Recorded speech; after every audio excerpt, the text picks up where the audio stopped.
because this really years of work. Just want to find the values. See any values. Okay, if no values, is it okay you use glass? Is it okay you use the glass values for this? Can you find the values of glass? Sure, doctor. The omega naught square. This okay, you can see what I highlight. This omega is variable. You change. Okay, for example, function of x, fx. You change the x, right? So it's like Yes. a variable. But omega naught is material. For example, the silicon, the glass, we have different omega naught. The omega naught square is related to the mass of the dipole, and the kappa is the restoring force constant. So these are material dependence. And once you know this, then you can find the delta. This delta is a frequency dependence. And once you know delta, then c is speed of light. If once you know delta, this should be okay. And you need to find omega p. What is omega p squared?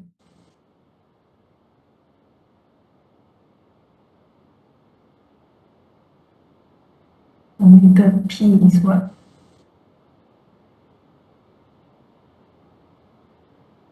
Okay. So the omega p, let me see, omega p, and multiply with this 4 pi n square over n square root, that is the plasma frequency of the material. So you need to find the plasma frequency of the material that you choose. I don't know whether glass you can find or not. Let me see about this. You can see I searched through this. Plasma frequency of glass.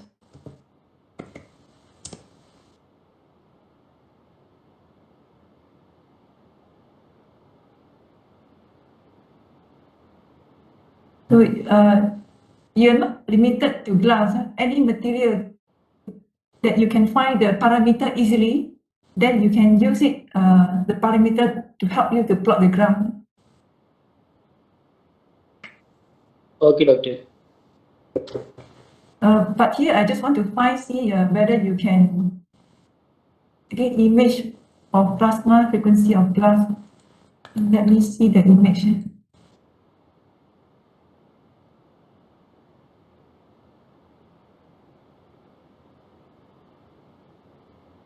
Because the plasma frequency, this omega p multiplied, this whole thing is a plasma frequency. So once you know plasma frequency, you can backward calculate your omega p, and then put it here. Okay, and then this delta, as I said, this is the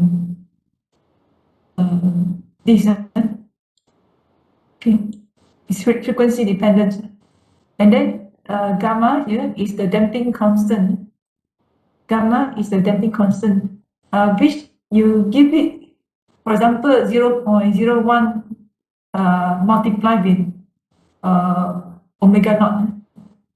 Damping, you can, it is gamma, little gamma here is your damping. The damping you can choose. This is the value that you give to the system. If you set gamma is very large, and then your gamma is something 0.5 multiplied with omega naught. Okay, omega naught, not omega naught square, but omega naught only. If you have small damping, then this one may be 1%. 1% is 0.01 multiplied with omega naught. Or it can be 1/1000, 0.001%. or sometimes intermediate, you can maybe 0.1 multiply with omega naught. So this gamma is something, is the value that you give to the system. So this value is try and error.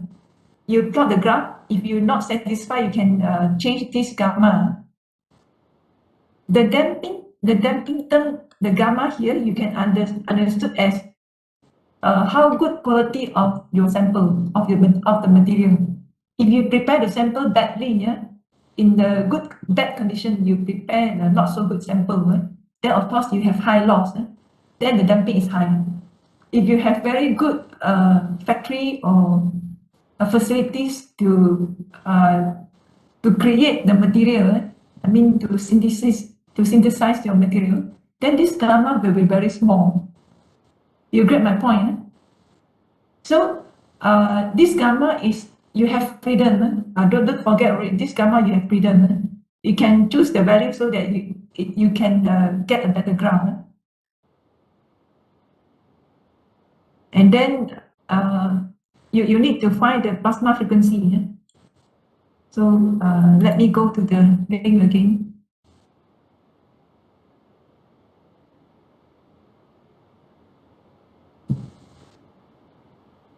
So if this is not okay, let me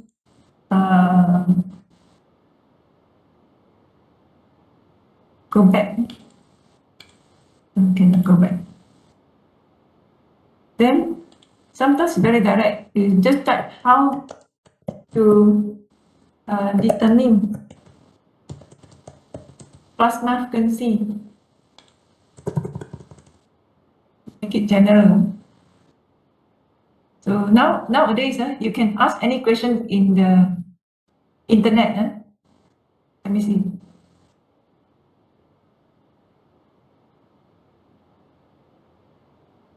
F equals to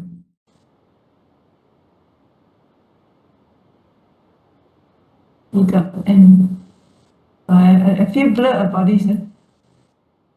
Let's okay.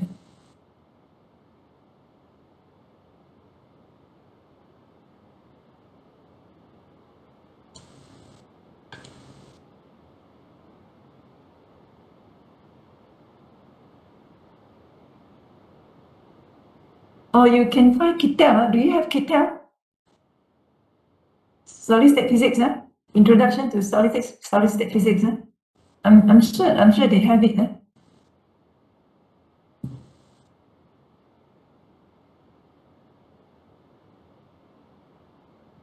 4 pi n squared over n.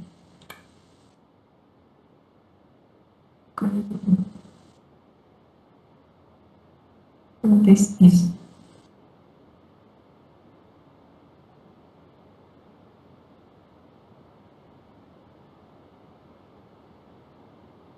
for gallium nitride.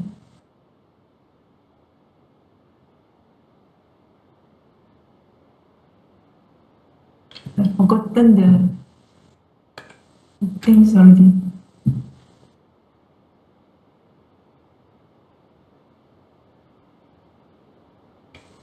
Okay, plasma frequency formula.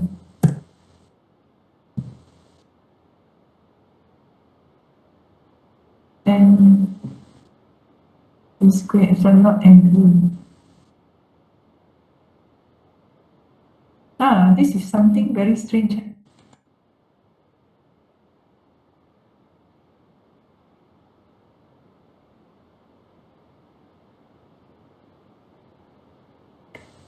So it seems that this part is plasma frequency.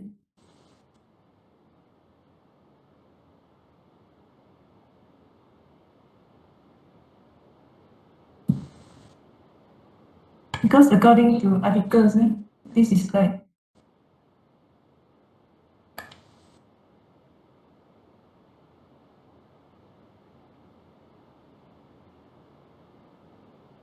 okay.